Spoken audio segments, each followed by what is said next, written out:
Biotechnology. And as a disclaimer, I have to say that I am no biomedical expert by any means. My collaborator and co-teacher, Harvey, certainly is, but I am not. I'm not even a healthcare economist.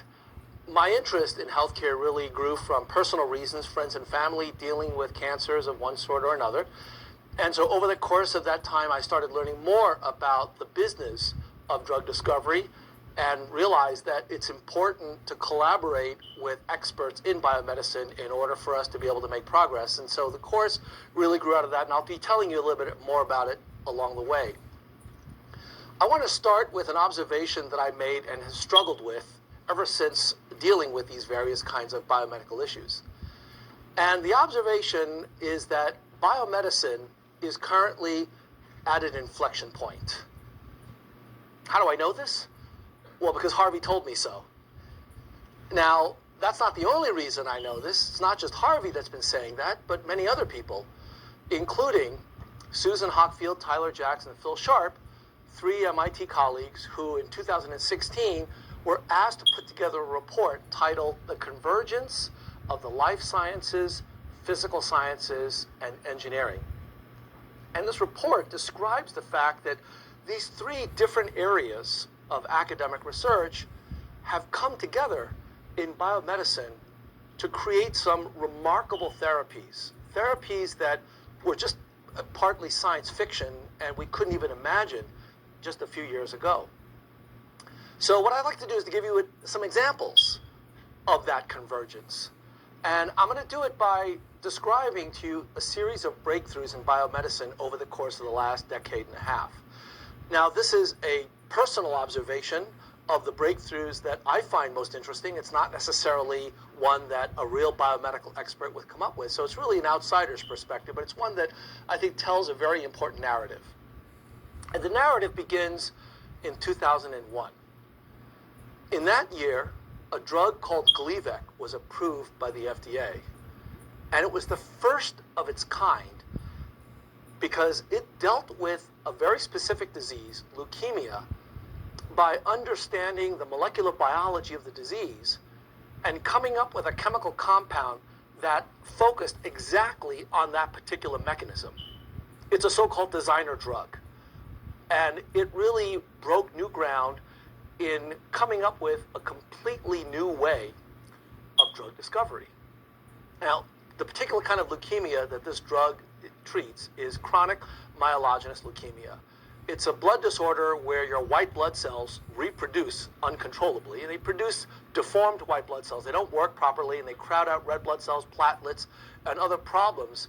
And so in the 1950s, 60s, and 70s, when scientists were really trying to understand this disease, at that point, this was pretty much a death sentence. If you got chronic myelogenous leukemia, you were going to die. It's just a matter of time. And so in 2001, a pair of scientists and clinicians came up with a particular chemical compound that they identified to disrupt the reproductive cycle of these cancerous white blood cells. And the chemical is 29 carbon atoms, plus 31 hydrogen atoms, plus 7 nitrogen atoms, and a single oxygen atom. Mix that together, give it to a chronic myelogenous leukemia patient, and presto, the disease is gone.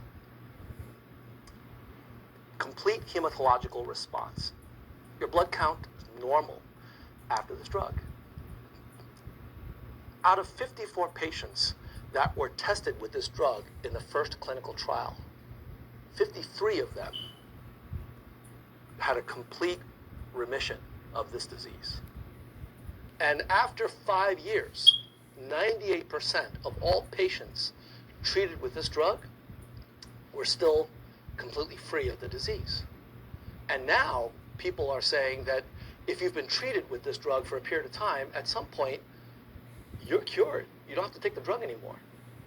So it's a really remarkable therapy that came out of the basic science of how this disease works, the basic biology and chemistry that was used to identify a very specific compound out of tens of thousands that treats this disease.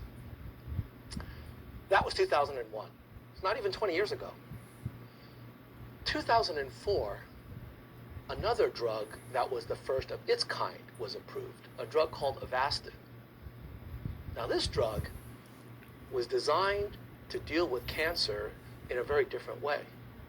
It was actually based on a hypothesis that was developed in 1971 by a scientist not too far from here. Judah Folkman passed away, unfortunately, but in 1971 he was at Children's Hospital here in Boston, and he came up with a theory. And the theory was tumors, cancerous tumors, develop because they've got blood vessels that feed the tumor growth.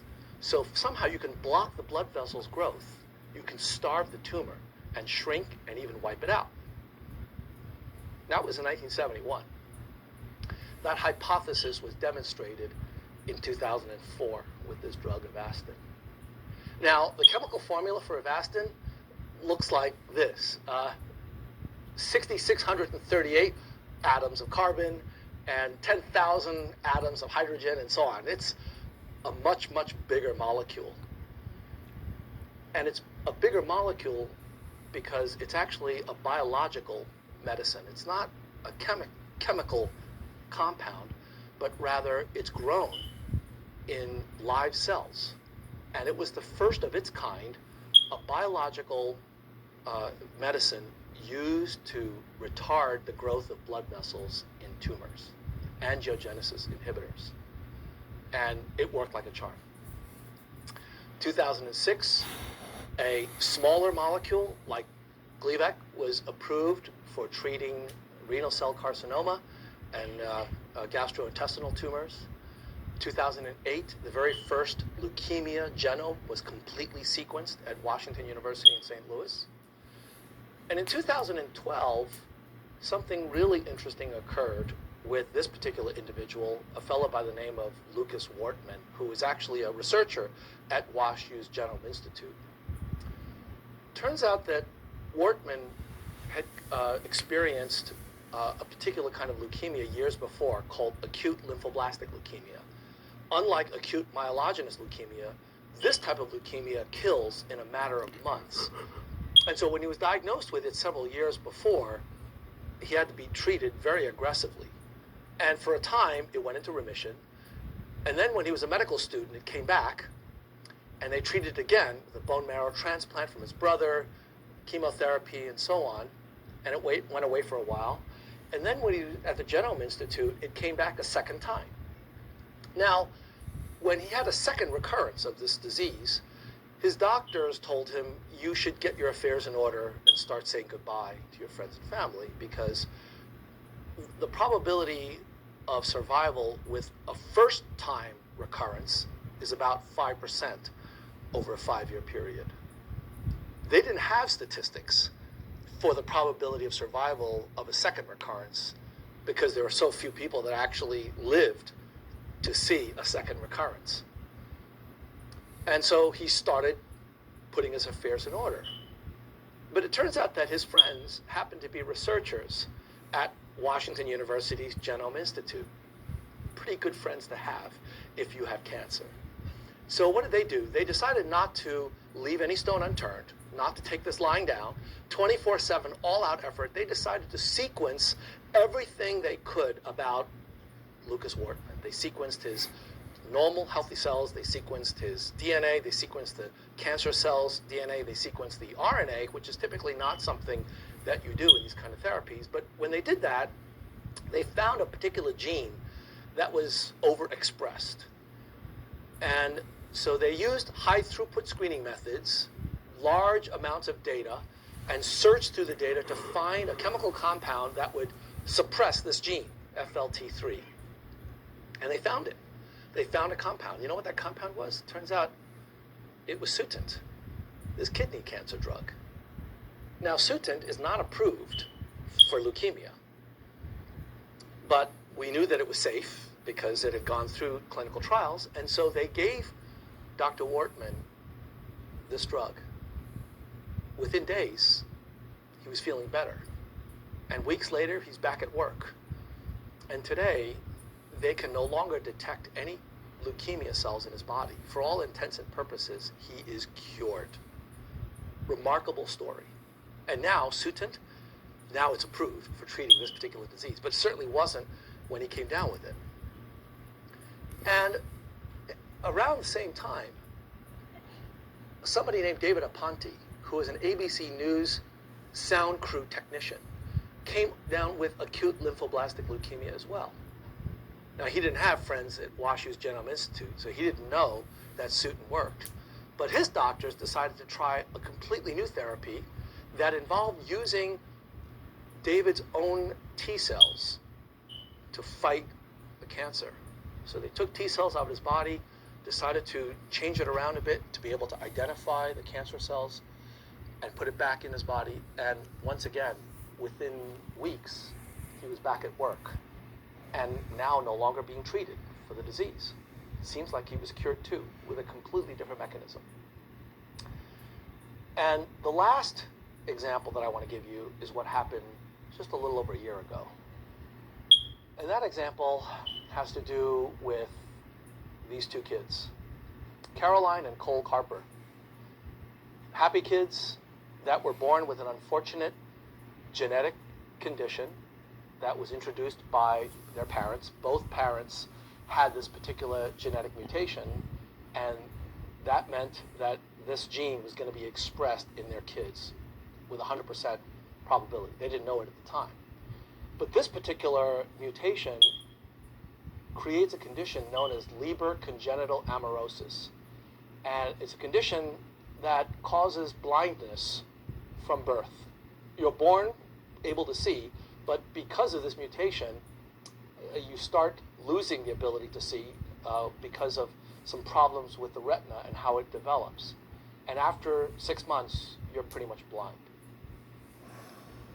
Scientists have now figured out a way to introduce the correct gene into a virus, inject the virus into the back of the eye, and the virus will now incorporate that gene into the cells that create these rods and cones.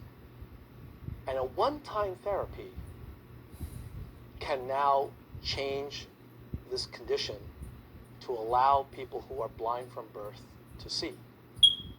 This therapy, this gene therapy, was approved just a little over a year ago. It's called Luxturna by Spark Therapeutics. And Caroline and Cole were part of the original clinical trial. And let me read to you what Caroline said about her experience.